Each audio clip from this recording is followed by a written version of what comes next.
Hey everybody, Casper here. Casper stock in with Casper for Colorado, and we are in Casper's back seat. During the evenings, I like to drive my constituents around and ask them questions if they want to about stuff. But during the day, I get a chance to interview movers and shakers here in the Denver area. So I'm excited to have another mover and shaker in my back seat, Pastor O'Neill.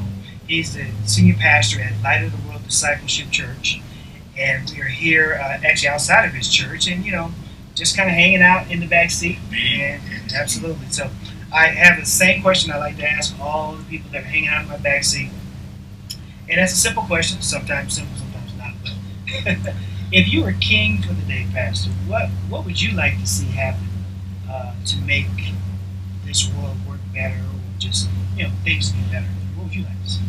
Casper, that indeed is a tough question. I think from my perspective, what I'd really like to see is for us as a country to come together as one. One of the things that I find quite interesting is I have to be identified as a Black American or African American, whatever, right. Asian American, right. And I think essentially we're all Americans. Right. The hue, the tone, the color of my skin happens to be a little darker. But that does not change my patriotism and love for this country. Right. So as king, and as we were talking, God said you don't want one. They probably wouldn't want me. Right. But one of the things that we have to think about, I would like to see transparency on all levels. Yeah. Just to the degree that we can deal with people as they are humans, Americans. We're all striving together to ensure that the best outcomes for our country, our various states, districts, communities, and families are always at the forefront of everything we say and do.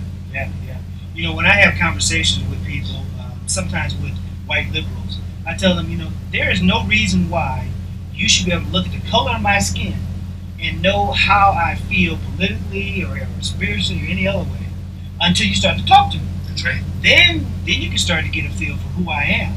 But if you can just look at me and know 90% that you're going to be right as far as my political views or anything else, to me that's a problem. I agree. That's a huge problem. And I think, for me, that's racist. That's telling me that as a black man, I need to think a certain way, act a certain way, be a certain That's way. Right. Otherwise, I don't fit your narrative of who I'm supposed to be. Well, that's interesting, and I completely agree with you. I was doing a workshop. I have a nonprofit. It's called Men Behaving Dadly. Dadly. Okay, dadly. Got it. And it's about involving fathers in the lives of their children, whether or not they and mom are together as a couple. But the other aspect of that is through that we found some systemic biases in the various systems. Right. And so I do traditional trainings and undoing racism and these father engagement things. And I was in London and doing a undoing racism workshop. And ultimately we got through, and in the end the young man asked me during the Q&A, he said, well, what do black people think? And the only thing I could say to him, Casper, was, I don't know. I can tell you what I think. Right.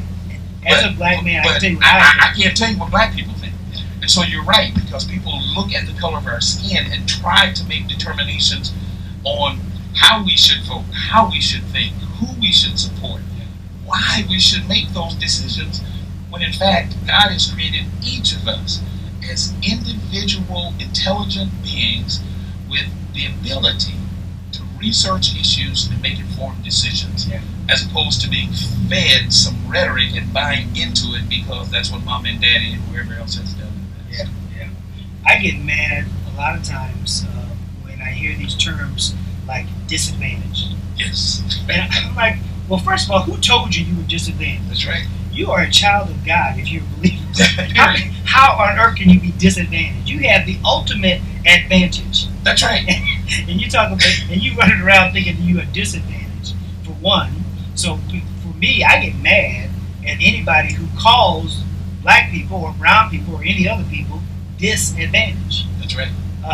We are not disadvantaged. We have the ultimate advantage. I agree. Now, we just don't access it, and we don't know it sometimes.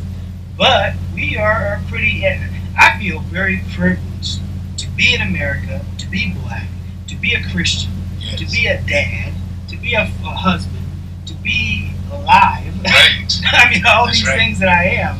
I'm excited about it every day. And then I had a very fascinating conversation just a couple of days ago with young white immigrants. Interesting. And this was the most fascinating conversation. And they wanted me to be disadvantaged. No, serious. Until I talked to them, they said, "Yeah, but you've gone through this, and you go, yeah, I've gone through a lot. Right. Absolutely, doesn't make me disadvantaged. That's right. It just means I went through it, and I survived through it." Well, I think part of wanting us as a people to be disadvantaged comes back from, it started in my mind with the 1607 Elizabethan Poor Laws, when certain people were able to get benefits based on their status. If you were disabled and couldn't work, they would help you. If you were disabled and wouldn't work, they wouldn't help you. And I think we kind of have to look at some of that today, even with the redlining and the things that started after the World War. Yeah. And so, as a people, black, white, green, orange, purple, it doesn't matter. You're right. We are not disadvantaged. We are disillusioned. Disillusion, yeah. We have bought into the scenario that some individual or some group has said, because of the color of our skin, we can't do certain things. And the God I serve does not make any benefit about or any boast about one's skin color. He simply says, Jesus, he says, when I come back, I'm coming for a church without spot, wrinkle, or blemish. He don't say black folks in the church or brown folks in. He says, I'm coming back for a people. And so you're right, there are no disadvantages. Our Father is rich in houses and land. Right. He owns the cattle.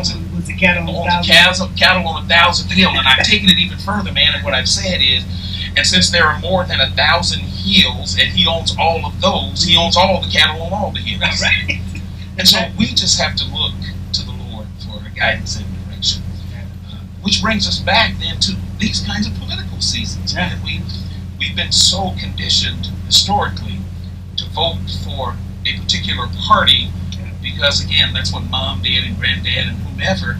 And I think we as a people need to begin to research issues, research candidates, and look at the global outcome of what has happened with these various individuals if they have a record. And those who don't have a political history or political record, then we need to deal with the individual based on their life, what they've done, and what they've done in their life, and the things they're saying that will be beneficial to all of us. Yeah. And I think we overlook that sometimes. So what's the proper role, or how does the church navigate through that? From preaching from the pulpit, how are you approaching that in your day-to-day sermons, or even when it gets close to election time? What are you doing specifically to kind of navigate through that?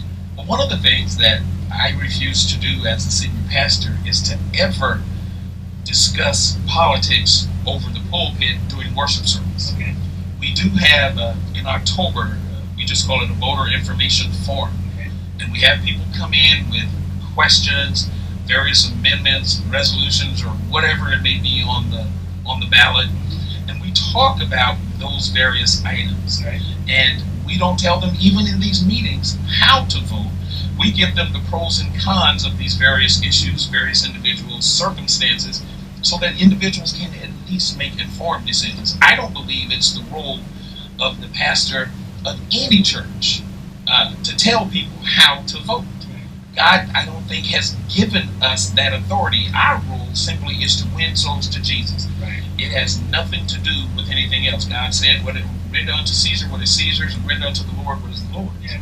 And from politics and that kind of thing belongs to Caesar. Yeah. Certainly we should be informed and be participating, but I don't think a pastor should ever instruct or hint or intimate about how he is going to vote in an attempt to influence the people in the congregation where God has inserted.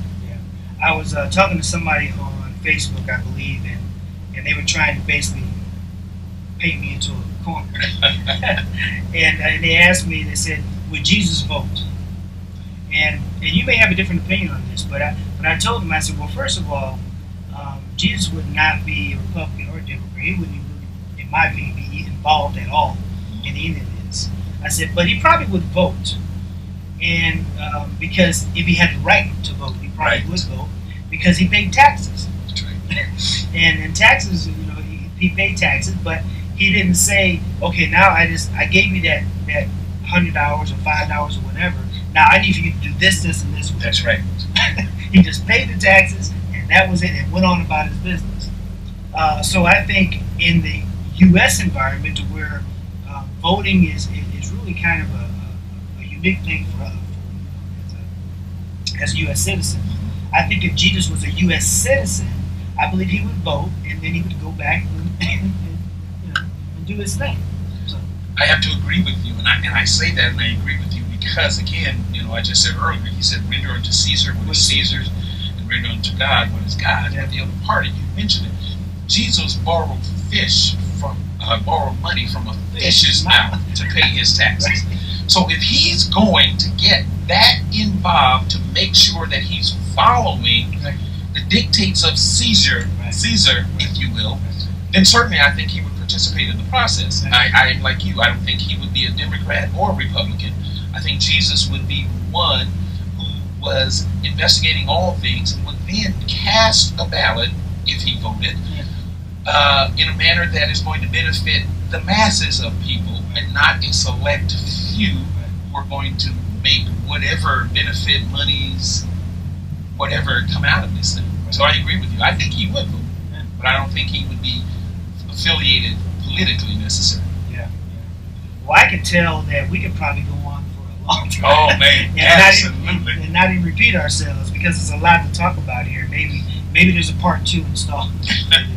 But I want to be respectful of your time. I want to thank you for hanging out in my backseat for a minute. Absolutely. I think this is going to be a good conversation that we can get up online and people to understand. I was just telling the folks today at church, it's not a R&D thing for me. It's not R&D. It's about values. It's about doing the right thing. It's about walking out your faith, whatever that is. I was talking to the young Democrats and befriended a transgender individual. And when we first started the conversation, he was kind of hostile. Oh, I'm sure he was. Okay. But by the time we were done, 2 hours later, we're friends now. I invited him to a Tea Party meeting. Okay. Because he thought, or he feels still, the Tea Party's racist. And I said, are you willing to investigate that and find out the truth? Right. And he said, sure, if you can prove it to me, sure.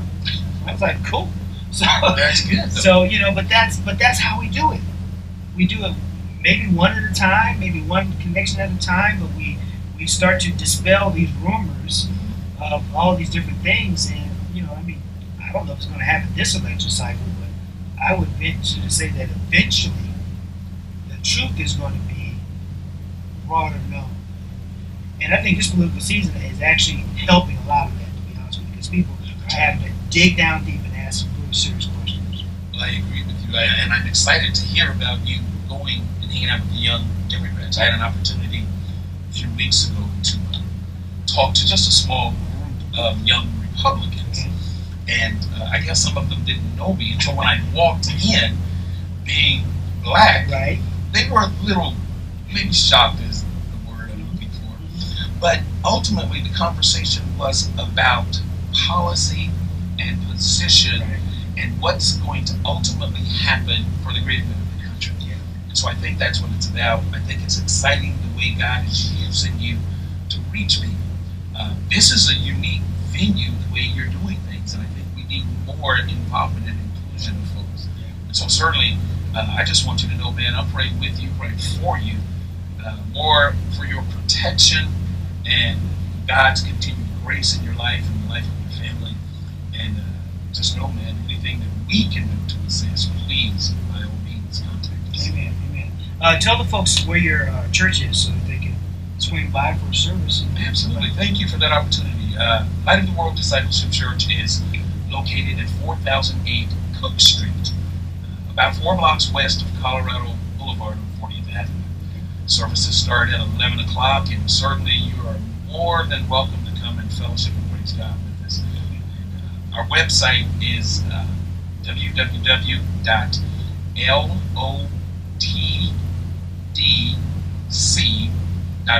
LOTWDC.org. Light of the World Discipleship Church.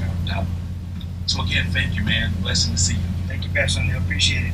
We'll see you folks on the next Casper's Backseat.